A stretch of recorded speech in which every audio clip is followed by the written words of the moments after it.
আওয়ামী লীগ মাঠে নেমে গেছে, তাদের কর্মসূচি ঘোষণা করেছে, একদম এয়ারপোর্ট থেকে শুরু করে হোটেলের সামনে, জাতিসংঘের সামনে সবখানে আওয়ামী লীগ থাকবে। এবং কিছু ভিডিও ফুটেজ সংগ্রহ করেছি। প্রথমেই দেখেন রোবোটিক রিসেপশনের জন্য কি আয়োজন করেছে যুক্তরাষ্ট্রের আওয়ামী লীগ।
আওয়ামী লীগ মুখোমুখি দুইটি আওয়ামী লীগ এবং বিএনপি ডিসির পাকামিশি এবং ধস্তাশি পাকামিশি।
ইউনূসের কন্ট্রোলের বাইরে এই প্রসঙ্গটি নিয়ে আপনাদের সামনে এই মুহূর্তে কথা বলবো। আপনারা ইতিমধ্যেই জানেন যে বহুল বিতর্কিত, আলোচিত, সমালোচিত জনপ্রশাসন সচিব, সিনিয়র সচিব, চুক্তির সিনিয়র সচিব, যিনি অবসরপ্রাপ্ত অতিরিক্ত সচিব, কিন্তু অন্তর্বর্তীকালীন সরকার ক্ষমতায় এসে জনপ্রশাসন সচিব মোখলেসুর রহমানকে গত 28 অগস্ট চুক্তিভিত্তিক নিয়োগ প্রদান করে এবং জনপ্রশাসন মন্ত্রণালয়ের দায়িত্ব দেওয়া হয়। এই মোখলেসুর রহমানকে নিয়ে দায়িত্ব পাওয়ার পর থেকেই নানা রকম বাগ বিতণ্ডা, আলোচনা, সমালোচনা তুঙ্গে ছিল, কিন্তু প্রায় 1 বছরের বেশি সময় যাবত এই মোখলেসুর রহমান জনপ্রশাসনে বসে কি করলেন? জনপ্রশাসনে বসে তিনি এটি করেছেন যে বাংলাদেশের প্রশাসন ব্যবস্থাকে বিশেষ করে বদলি, পদায়ন নিয়ে এক তুগলকি কাণ্ড করেছেন। দুর্নীতি, পয়সা ছাড়া, টাকা ছাড়া, লোভনীয় পদে, এটি যদি বলেন যে আগে কি ছিল না, আগেও ছিল, এটি অস্বীকার করবার কোনো উপায় নেই। কিন্তু এই মোখলেসুর রহমান নগ্নভাবে জনপ্রশাসনে বসে মোখলেসুর রহমানকে দিয়ে এই সরকারের যারা সাঙ্গ পাঙ্গ, উপদেষ্টা পরিষদ, এমনকি সমন্বয়করা বিভিন্নভাবে তদবির করে লোভনীয় পদে মোটা অঙ্কের এক একটা টাকা দিয়ে বদলি, পদোন্নতি, বাণিজ্য করেছে গত 1 বছরে। এই 1 বছরে এই মোখলেসুর রহমান আসলে কত শত কোটি টাকার মালিক হয়ে গেলেন সেটি তদন্ত করতে গেলে সেটি নিঃসন্দেহে একটা বড় কিছু বেরিয়ে আসবে। প্রশ্ন হচ্ছে যে মোখলেসুর রহমান হচ্ছে চুক্তিভিত্তিক নিয়োগের একজন সিনিয়র সচিব, আদতে তিনি আসলে অবসরপ্রাপ্ত একজন অতিরিক্ত সচিব, কিন্তু অবৈধ সরকার অবৈধভাবে তাকে সিনিয়র সচিব পদমর্যাদায় জনপ্রশাসনে এতদিন নিয়োজিত করে রেখেছিলেন। কিন্তু আমরা অতীতে কখনো দেখিনি যে একজন চুক্তিভিত্তিক কর্মকর্তাকে তার স্বীয় পদে নিয়োগ করার পরে আবার অন্য পদে বদলি করা হয়। কিন্তু আমরা গতকালকে নজিরবিহীন ভাবে দেখলাম এই মোখলেসুর রহমানকে অত্যন্ত কম গুরুত্বপূর্ণ একটি পদ, পরিকল্পনা কমিশনের সদস্য হিসেবে তাকে বদলি করা হলো। এই প্রশিক্ষণ, ট্রেনিং ইত্যাদি বিভিন্ন এই টাইপের কোনো একটা জায়গায় তাকে বদলি করা হয়েছে। আইন কি বলে? আইন কি আসলে একজন চুক্তিভিত্তিক নিয়োগকে আমি চাইলেই কি এখানে ওখানে নিয়োগ করা যায়? আমরা অতীতে দেখিনি। আইনজ্ঞরা, আইন বিশেষজ্ঞরা বিষয়টিকে ভালো করে ব্যাখ্যা করতে পারবে। আমরা আইনজ্ঞ নয়, আমরা এতটুকুতেই সীমাবদ্ধ থাকতে চাই। গণমাধ্যমে খবর যেটি এসছে যে মোখলেসুর রহমানকে বদলি করার কারণটা হচ্ছে মোখলেসুর রহমান একসময় দুদক সচিব ছিলেন। দুদক সচিব থাকাকালে সাবেক প্রধানমন্ত্রী বেগম খালেদা জিয়া এবং তারেক রহমানের মামলার একটি সূত্র বলছে যে 2008 সালে সেনা সমর্থিত তত্ত্বাবধায়ক সরকারের সময় বিদেশ থেকে আসা এতিমখানার অর্থ আত্মসাতের অভিযোগে রমনা থানায় একটি মামলা করে দুর্নীতি দমন কমিশন।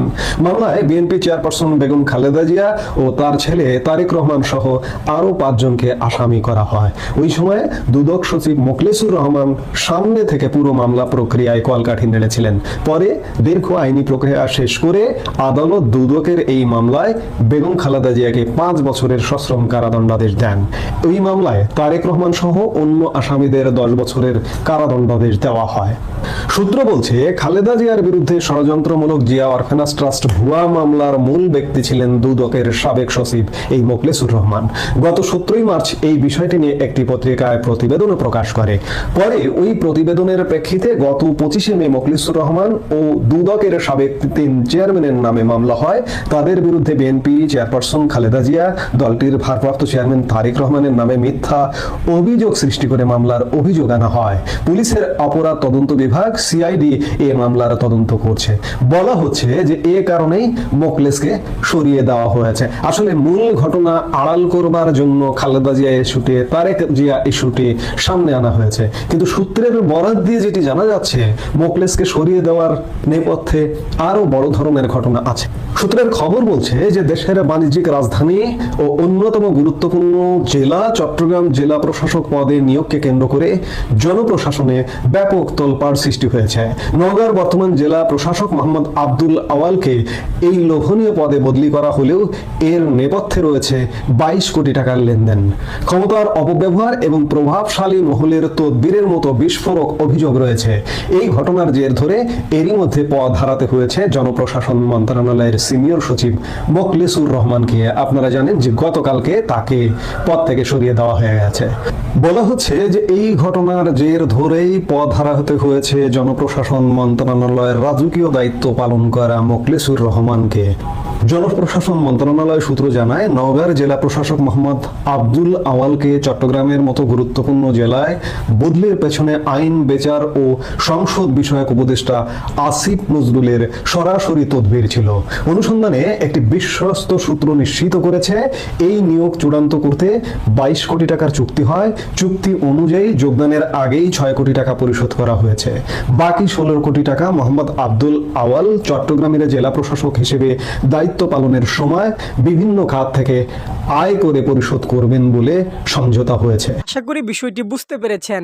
এ নিয়ে আপনার গুরুত্বপূর্ণ মন্তব্যটি অবশ্যই কমেন্ট বক্সে জানিয়ে দিবেন। ধন্যবাদ।